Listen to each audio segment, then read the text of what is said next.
before she disappeared, the tone of the diary entries changed. That's really the best way I can describe it. And since I don't have my sister's way with words, I continued reading, with the next page showing a dream journal and diary entry. May 30th. Last night's dream. I sat in a cottage like something out of a fairy tale. A woman sat across from me. I don't remember all the details, but I remember that her black hair was straight and so long that it pooled on the floor. And I remember the words we exchanged perfectly. She said, "Give me your name, child." And I told her, "Leah." She smiled, revealing teeth that seemed just a little too white to be natural.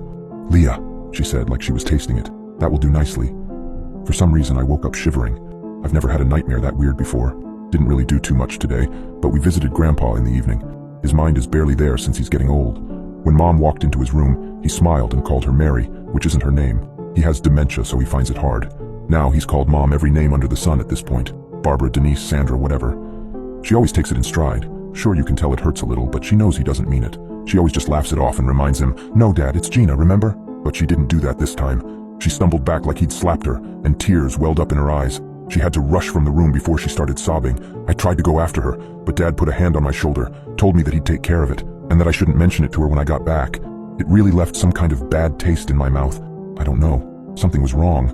I wiped the tears from my eyes as I read. My granddad is gone now, but he was lovely. I wish my sister had just spoken to me about her nightmares and her problems. Maybe I could have helped her, but I continued reading, terrified of what was going to come next. June 3rd. Mom's been acting weird.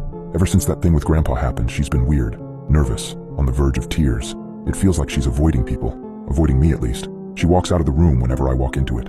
Dad won't tell me anything. So with nowhere else to turn, I decided to call in the big guns. I called Aunt Emily. Aunt Emily knows all the family gossip and can't resist sharing it at literally the slightest provocation. So I knew that if anyone would be able to tell me who Mary is, it would be her. She got really quiet as soon as I asked, though.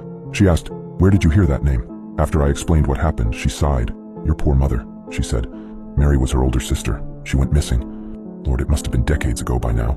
They were really very close, heartbreaking. I didn't know what to say. Mom always told us that she was an only child. I get not wanting to talk about something that was traumatic, but outright lying. I want to know more about this." I stopped reading. It was getting harder and harder each page I read. My mother had a lost sister that I never knew about, and my sister didn't know about either. Why does my family have so many secrets? I still needed clues to where she went missing, so I continued. June 6th. I finally found something on Mary. Google had nothing. Libraries had nothing.